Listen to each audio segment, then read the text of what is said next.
Hi, everyone. It's great to have you here with us tonight. Thank you for joining us. This presentation is being done as part of the AUIS Campus Entrepreneurship Week.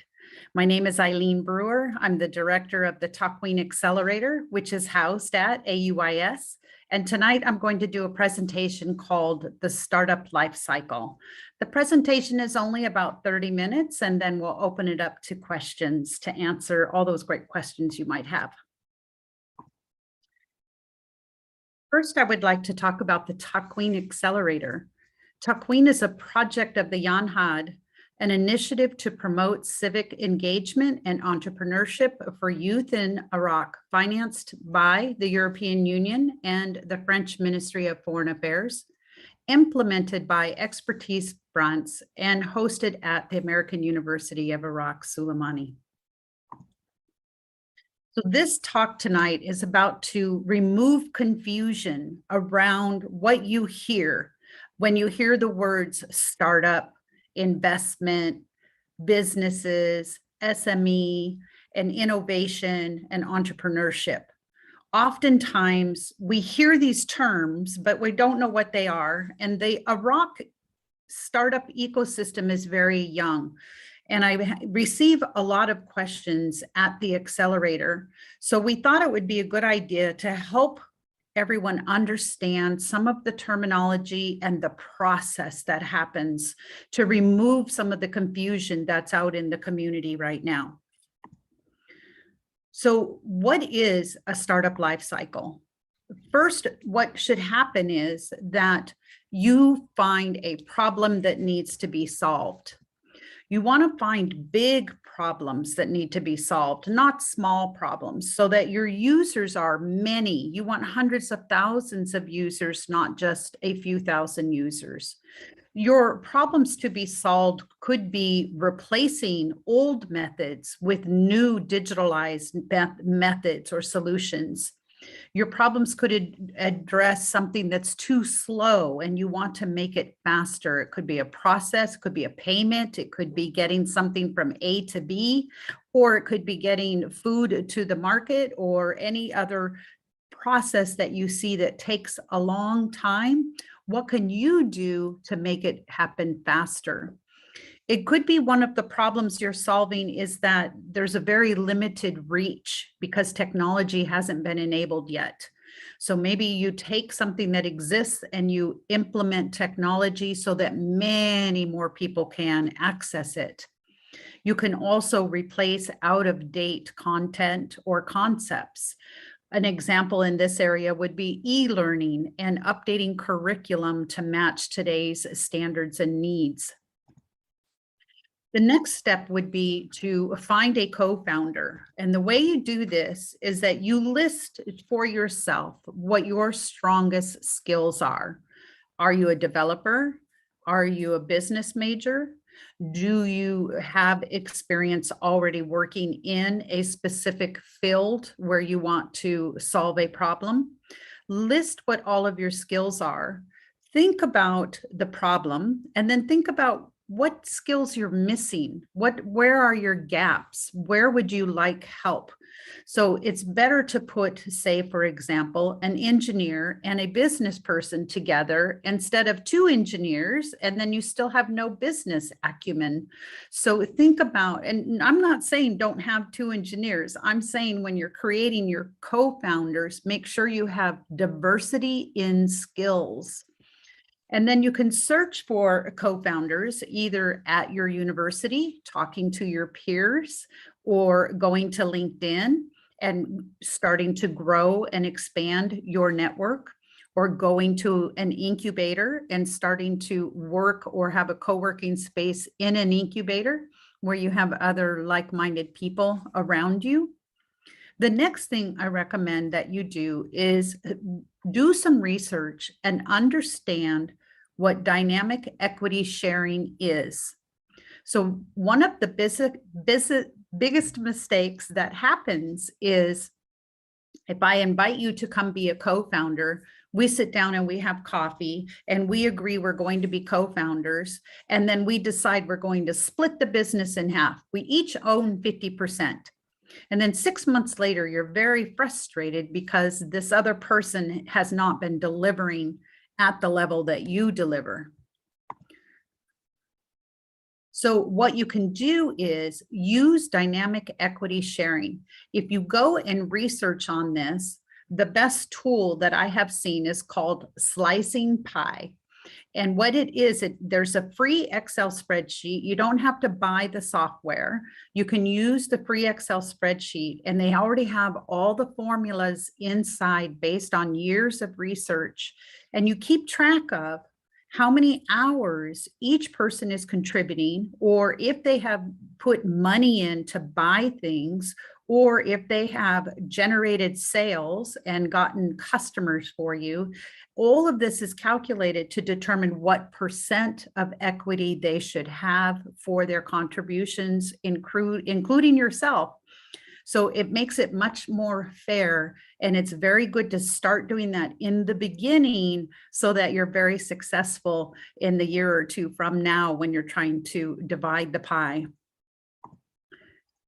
So the next thing you would like to do is join an incubator or a makerspace, because the ecosystem is very young in Iraq, so it's hard to find like-minded people.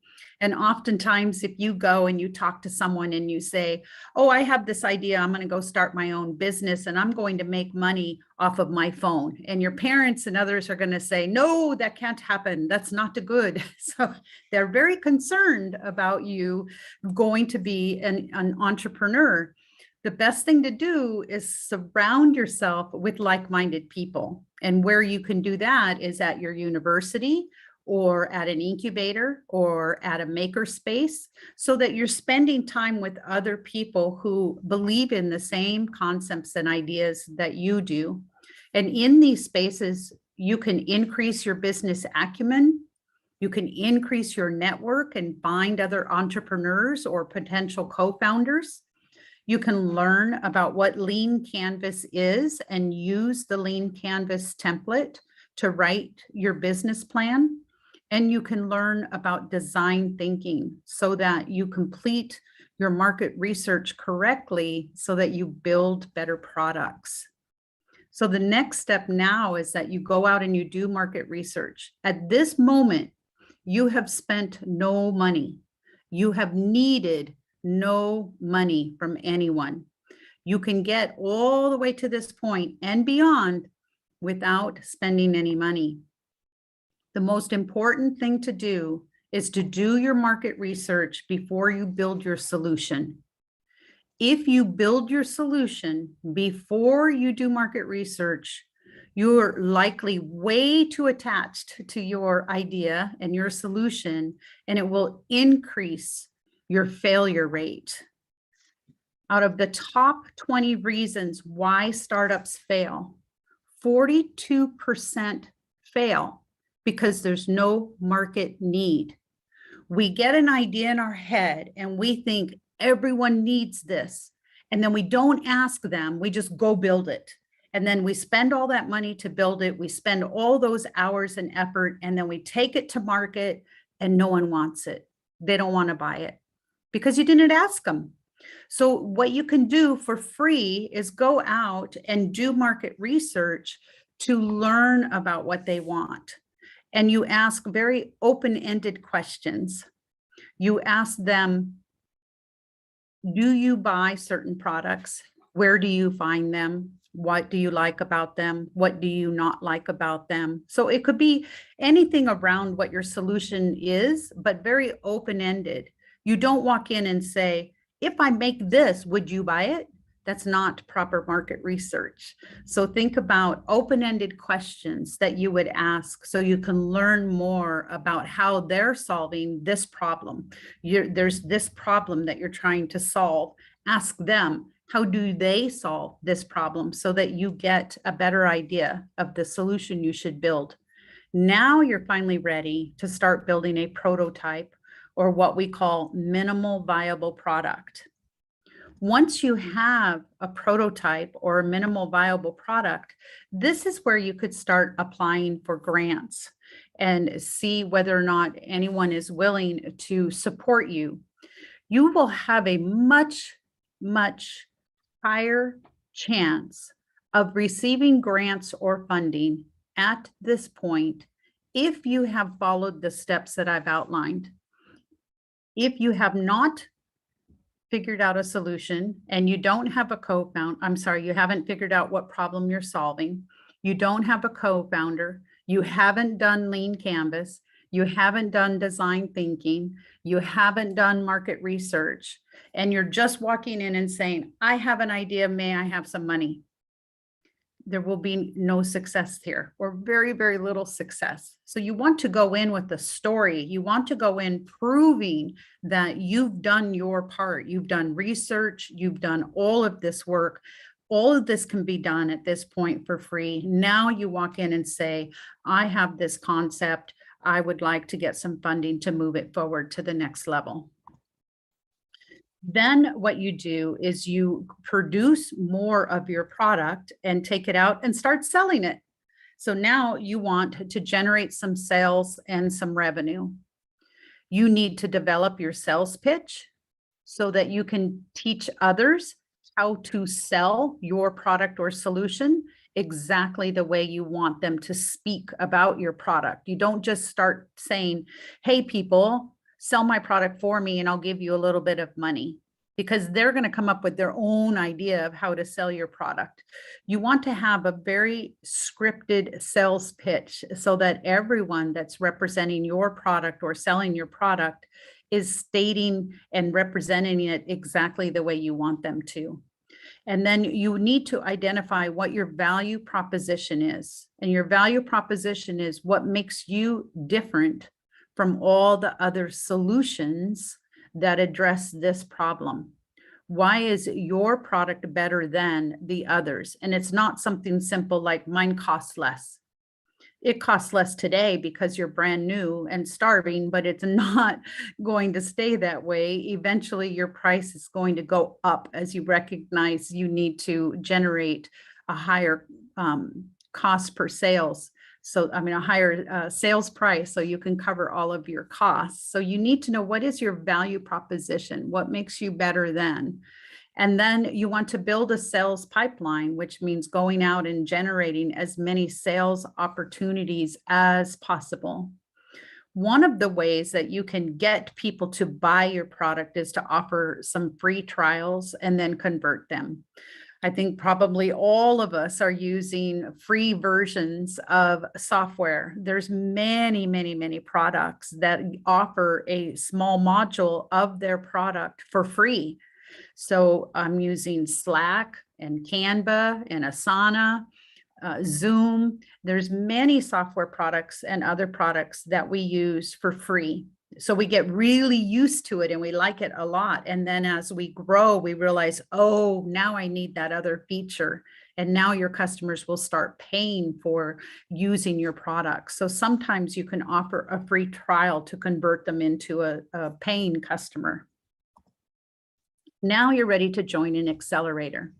At an accelerator, we increase your business acumen even more. We're going to give you training on financial statements and increase your network of other more successful entrepreneurs. We're going to teach you about business finance and how to pitch to investors and how to start building an investor pipeline. So similar to a sales pipeline, in investors, you need to find many opportunities of investors because you will pitch many times before one or two say yes. So this is when you're going to start inviting angel investors to invest with you. And angel investors write smaller checks. They're individual people who write smaller checks. These checks, depending on what country you're in, could be anywhere from $5,000 to $100,000. But again, it depends on what country you're in, the size of the checks that come from angel investors. We only invest in about 3 to 6% of those that they listen to pitches.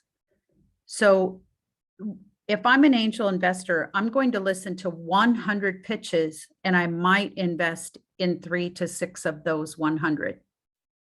So you need to get really, really comfortable with the idea that you're going to pitch your project many times, easily 100 times. Any founder can tell you, if they are a successful founder with a very successful startup, they will all tell you they have pitched over 100 times.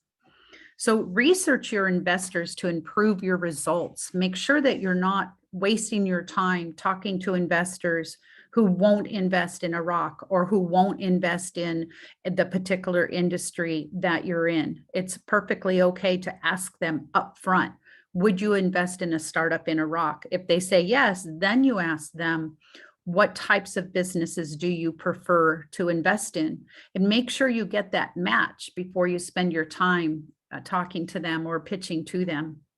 Now you have received angel investment, you've grown your business, it's bigger, it's strong, it's healthy, it's growing, and you need more investment, you need more funding. This is the point where you actually start talking to venture capital. Venture capitalists are much larger checks. These checks will be in $500,000 to multi-million-dollar checks. These are the ones that you hear about in the news. What you don't hear about in the news is all this work that you had to do to get there. So you hear about Lezo received $5 million or Arizdi received, $2 million. But you don't know the backstory. You don't know how hard they worked and how many times they pitched and how many years of work they put into it before they received that funding. You only know about what hits the news. But this presentation is about telling you about how to get there. If you want to be in the news at that level, how you get there. But there's a caveat to it. I want you to understand. When you receive lots of money from these venture capitalists, what venture capitalists do is they collect a lot of money from others and pool it together. That's why they're able to write such big checks. So they go out and get a lot of the funds, and then they are responsible for investing it wisely. So now you receive $1 million. So you're going to go out and you're going to hire more staff. You're going to move into a bigger office space. You're going to pay for more marketing of your product. You're going to pay for some development that you need to get done. And you're going to maybe pay back some of the early loans that you received. So now you're feeling comfortable. Investors do not invest in startups that are not willing to exit. This is one of those terms that gets used in the ecosystem. You must exit the business. Exiting the business means that you either go public, you have an initial public offering, IPO, which means you're now a public stock. Anyone can buy shares of your product. This would most likely happen in Dubai, or you get acquired by somebody else. You're purchased by a bigger company that is in the same industry as you. So there's a great opportunity in Iraq to build software products that are similar to what's being done in the world, but those big companies have not come into Iraq yet. They don't know about the potential in Iraq, so they haven't come. But if you build a software product that's similar to theirs and you offer it in Arabic and Kurdish and English, and you develop a large customer base, that other company is going to come in and they would want to acquire you, because that would give them the Iraqi customer base without having to do all the hard work that you did. They would just come in and acquire you. And your role then is to go out and become a serial entrepreneur and start another business. If you have no intention of leaving your business and you want to keep it forever, then you do not want angel investors or VC investment. They will only invest in businesses who have a plan to exit the business. If you don't want to exit or sell your business, then you do not want these types of investors. You may want to look at partners or partnerships. That is entirely different than investors. These investors expect you, they're going to give you 3 to 7 years and they want you to be done, and they want their returns, and they want really, really high returns for the money that they put in. So if I put in $100,000, I expect to get no less than $700,000 back. So you have to be able to, in your pitch, convince investors that you're going to have that really, really, really high rate of return, which means you would grow the business really fast over the next few years, and being able to explain how you do that. So now you've exited the business, you've sold it, and you've gotten an acquisition. Now you have tons of money coming in. You have all this money because you're either selling stock on the public stock market, or you have been acquired by another business, and now sitting on your desk is all this additional money. But you got to give it all away. You have to pay off some loans. You have to pay off your angel investors. They expect returns on their investments. And you need to pay off your VC investors. They expect returns. You might have had what's called a Series A round or a Series B round. This is when you go out and you ask for money over and over again. You have a Series A, Series B, Series C. And then you may need to pay employees with stock options. Maybe you convince them to come work for you for free because you didn't have any money for salary yet, but you would offer them some equity in exchange. So you need to pay them off. So now that you've paid all of these people off, what's left for you? What is left for you depends on how well you managed your cap table. Now, a cap table is who all owns the business.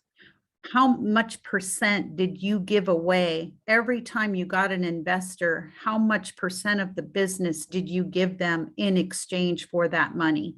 These are not loans. This is exchanging. They're taking a percentage of ownership of your business. No investor will invest in your business if you don't hold a minimum of 51% ownership of that equity in your business. If you own less than 51%, other people can take control of the business. It's no longer yours. So you have to be very careful of how many shares or what percentages you give away. If somebody comes to you today and says, I'll give you $100,000 for 20%, you're desperate for the money, but now 20% of your business is gone. And you have many, many more rounds of investment to go. And that your next guy is going to give you 500,000 and he's going to want more than the 20% that the 100,000 person got. And so each person, as they give you more money, expect more percent. So you have to be very careful. You'll run out of what you can exchange very, very quickly. There are a couple of international examples. Y Combinator, many of you have heard of Y Combinator. Their standard is for an investment into your business of $125,000, they expect 7% equity. So that's like a benchmark. That's a global benchmark that you can use to help you as you're beginning and you're getting your very, very first investment conversation, your first term sheet. That's a little bit of a benchmark that you could use. So be careful about how much you give away to make sure that there's enough left for you. I want to tell you about Mailchimp. Some of you have heard of Mailchimp. Just like 6 weeks ago, Mailchimp confirmed a $12 billion deal because they sold to Intuit. So Mailchimp was a startup, just like you, but what the difference is, they received no investment from anyone. They refused any investments. So when Intuit came and purchased them for $12 billion, guess who's on that cap table? 2 founders. That's it. No one else. They didn't have to give that money to anyone else. You do not need to have outside investment to be a successful startup. These 2 founders made a decision in the beginning and said, we will go as slow as we have to go and we will be successful. We will put every penny back into the business and we will grow. We'll grow as fast as we can with our own money. And they did it. And they were very, very successful. So they're splitting $12 billion between 2 people instead of between 20 or 30 or 40 people. So I would like you to be a Mailchimp. I think that success in the startup ecosystem world is misperceived. And when you hear about investment dollars, millions of dollars getting invested in startups, that's fine, but it really needs to be for the right reasons. And the startups that don't get any outside investment are actually more successful. You just don't hear about them until something like this happens, until Mailchimp does this type of a acquisition. So my message to you is, don't think that you must have outside investment. Do as much as you possibly can yourself. And that's the entrepreneurship mindset. That mindset is, I will do as much as possible with my own resources or with grants, which is free money. You don't have to pay grants back, and they don't take equity. So look for grants and look for ways that you can grow your business based on revenue coming in. Every penny of revenue coming in goes back into the business. It doesn't go into paying big salaries or buying a new car. It just goes back into the business so that you can grow your business quickly without asking for outside investment. So what should we do in Iraq and Kurdistan to build the startup ecosystem? You need to find big problems to solve. And those problems that you're solving, when you're creating the solution, they need to be innovative and disruptive. Don't just copy someone else. Don't make another delivery app. Don't make another e-commerce website. Go out and solve some big problems. Look at the agricultural industry here and look at how can we improve crop yield. There's a lot of technology that can be put into the fields that will increase crop yield. Think about little sensors out in the dirt that tell you the water, moisture level, and sun exposure.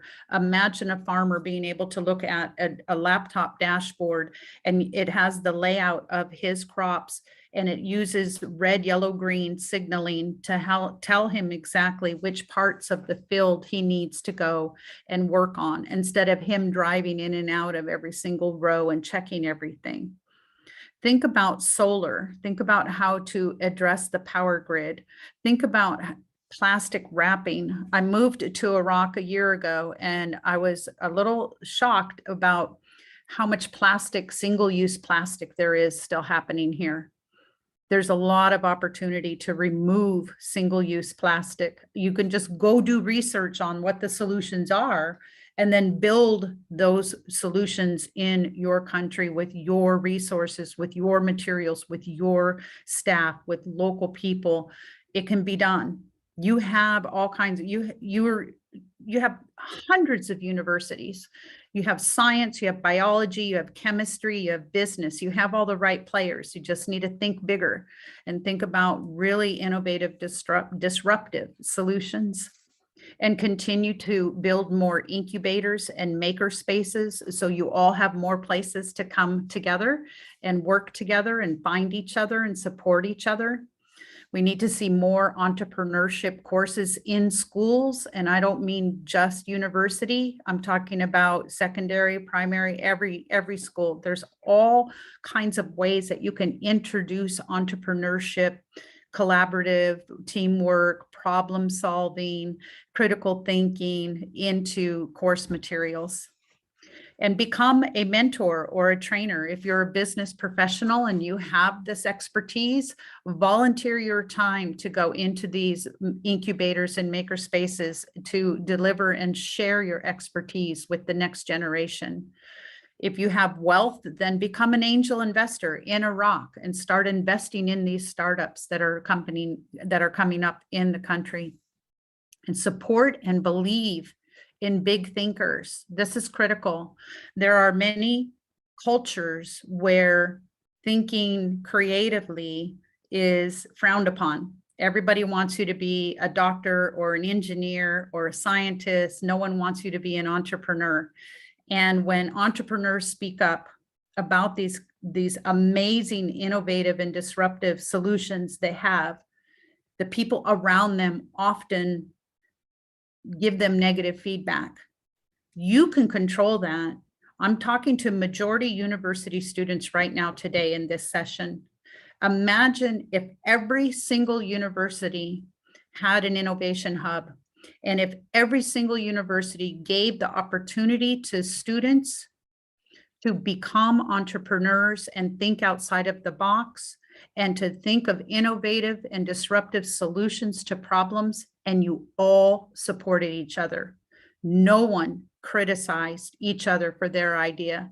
No one tries to put down or say it won't work or try to steal the idea. You create your own idea. Someone came up with a great idea, good, cheer them on, support them. Don't take it away, don't put them down. Go come up with your own great idea and they'll support you. So you can create those ecosystems. And if the ecosystem doesn't exist right now, then you make it. There's no reason why 5, 6, 7 of you can't come together and start this. Don't wait for leadership to do something for you. You have the power within yourself to create these spaces, to believe in each other, to support each other, and to push this ecosystem where you want it to go. Iraq is at the cutting edge, like at the very, very beginning, like a nascent, but there's no reason why you can't push yourself out to the cutting edge and compete with other people globally. It's in your power and in your control to do it. Don't wait for others. Find like-minded people, create these spaces, and support each other through it. So with that, I'm going to wrap up my part and I'll go ahead and open it up to questions. If anyone has any questions at all.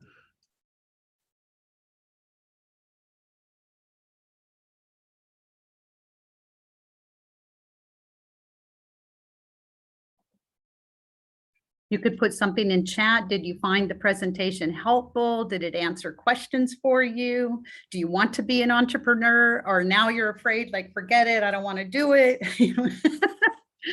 Did we inspire or lose entrepreneurs? Yes, Noor, go ahead and ask your question. You can't do live, you have to type it in. So you can type it into the Q&A. Because it's set up as a webinar, we can't turn the whole audience live.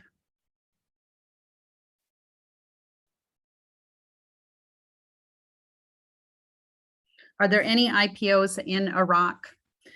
Not that I'm aware of, but there are some that are getting close. You have 2 or 3 that are looking.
Thank you. Sorry, my internet just went down, everyone. So we're going to do it a different way. We're going to klooch this together.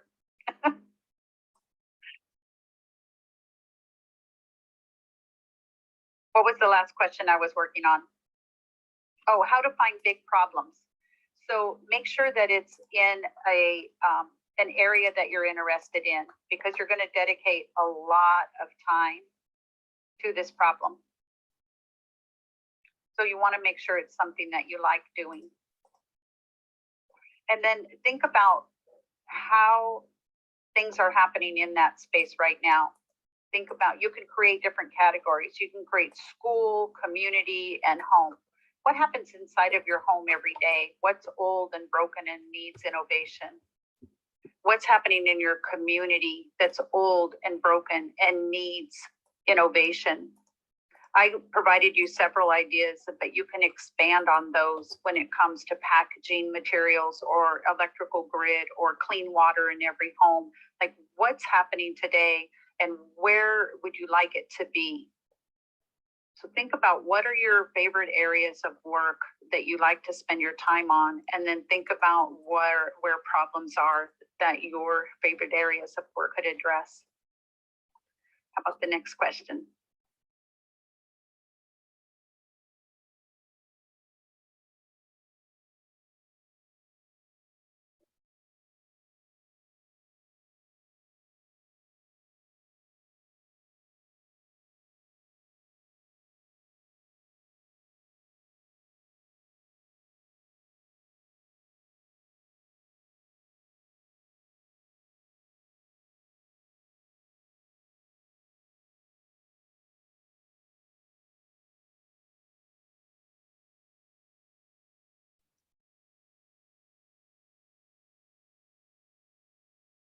So Hannah is asking, what are the obstacles in Iraq and Middle East in general for entrepreneurs?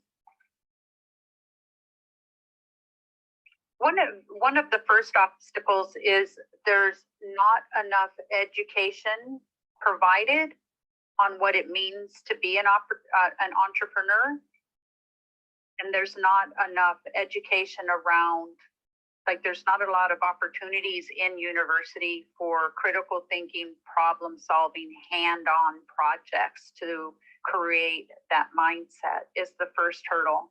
Then the second hurdle is finding like-minded people so that you are supported through the process. So making sure that you get into some type of an incubator or co-working space. And right now there's maybe 6 or 7 in the country, but they're pretty far apart. So if there's not one near you, then it's difficult to stay around like-minded people. But there's, like, the funding, people want to point to funding, but there's a lot of work that you can do to get you started without any funding. And once you go through those first initial steps that I talked about, you will find funding in Iraq. There's funding available in Iraq, but they don't just hand money away because people have ideas. They give money to people who have developed their ideas to a certain level. So funding is not an issue. There's a lot of money coming in. It's taking the time and understanding what it means to be an entrepreneur, to make something innovative. I think I'll leave it there. Yeah, so we have an interesting question from Rowan Adi. He says, you have mentioned about business plans. What is a good business plan? Is it possible to get a seed fund by having a strong business plan? So first, to write a good business plan, I recommend that you download what's called Lean Canvas Model. So maybe Mukti, if you could type that into the chat, it's Lean Canvas Model. You can download a free template and you can listen to some recordings on how to complete a Lean Canvas Model template. This template is what's used by startups in Silicon Valley now to write their business plan. They do not write a 20-page Word document. They use this template and they complete it in 1 or 2 pages. It's done. So you use 2 or 3 bullets to state what your problem is that you're solving. 2 or 3 short bulleted answers. What's your solution? Who are the demographics of your users? How are you going to reach your users? This type of thing. So download the Lean Canvas, fill in all of those questions, but listen to some YouTubes or read about Lean Canvas before you fill in the boxes. And then once you fill in those boxes, that's your business plan. There are some who will invest at this point, but think about it. Would you give $5,000 to a person who wrote a document, Or would you give $5,000 to someone who not only wrote the document, they also went out and did market research, and they have defined for you what that market research proved, how many, they interviewed 100 people, 80% of them said they would do this. This is the solution I'm trying to develop. This is the price point. This is how much it would cost me. So there's a limited amount of money that can go out at idea stage. And those who are reviewing all of the applications to give money at idea stage are going to choose those who have done the most work. So yes, you could go ahead and present a business plan, but consider who you're competing against to get that money. And those who have done market research and have more, or maybe have built a prototype, will move above you in that when they're making those decisions. Great. Next. So Mustafa is asking, he says, I did not understand why you should be able to exit your project if you are planning to work with investors. And wouldn't that be a waste, or is it for the good of the project created? So investors are investing in the business, but they don't get any money back. Investors are not receiving part of the revenue per month or part of the revenue per quarter. You're not writing checks to investors every quarter for a percentage of the revenue that you generate. Investors give you money today and they sit and they wait for years to get the money back. That's why you have to exit the business. These are not loans. These are not partners. These are investors. I give you some money early, very, very high risk for me because 90% of startups fail. So it's a very high risk for me to invest money. And then I sit and wait for 3 to 5 to 7 years and I get nothing. Then you sell the business. Then I receive my returns and I expect very, very high returns because I took a really high risk. If you have a bunch of investors and your business fails, you do not have to pay all those investors back, but they will not invest in you again. We take very high risk because many of the investors, the startups we invest in, they fail. I have no recourse. If your startup fails, I have no recourse. It's not a loan. I can't go after you and say, you have to sell your house or your car and you have to pay me back, because it's not a loan, it's an investment. So understanding the difference of those two is important. If you want investment so that you can grow a giant business with the intention of selling the business, then you're looking for investors. If you want loans or partners who keep receiving quarterly checks for a portion of the revenue, then that's a different business model. We have another question from Noor Al-Janabi. She says, for a startup in Iraq that do not plan to go for investors, is it possible that we could have less chance to get support, grow our network, or get succeeded? No, you don't have a less chance. You'll just might be slightly slower, but that's not an issue or a problem. So if you have no investors, it's okay. You're still going out and selling your product. So imagine if you're using a delivery app right now today, you don't care whether or not that delivery app has investors or doesn't have investors. You use a product because you like the product. So if you go to an e-commerce website, you don't care if that e-commerce website has investors or not. You just use that website because you like that website. So whether or not you have investors or not will not impact your ability. What will impact your ability is, can you grow as fast as you need to grow to keep getting more of the market share? If you grow too slow, some of your competitors will pass you up and they will grab the market share. So it's a very tricky game to figure out, can I do it without investors? will I fall too far behind, or can I do it without investors and I can still stay at the top of the market? I can still gain a lot of customers quickly. Rowan Ali, no, actually, Rizgar Hussein is asking, what should we do in order to be different from others when they take your idea and do the same thing as you do? Then you have to innovate again. There are, 6 or 8 delivery services inside of Iraq right now. It's going to happen over and over. People will try to copy you all the time. That's why you have to have a value proposition. There's 2 things to focus on. One is, how do I develop my solution so that it's very, very hard for anyone else to copy it? This is the implementation of machine learning, AI, robotics, patents, new algorithms, anything that you can implement into your solution that other people cannot copy. The other is, what is your value proposition? How do you differentiate yourself? So this is going beyond food delivery apps like this. I want you guys to think bigger, solve bigger problems. Don't create solutions that are very basic and easy to copy. Create bigger, more complex solutions that are harder to copy. And if somebody does copy you, then innovate and add features to your product to make it better and different. And you just keep doing that over and over. People copy everywhere. Like you can go and look at solutions that are implemented in the UK, in Turkey, in Dubai, and you can copy those and you can make them right here in Iraq. You can copy them and you can build them up and you can have lots of customers.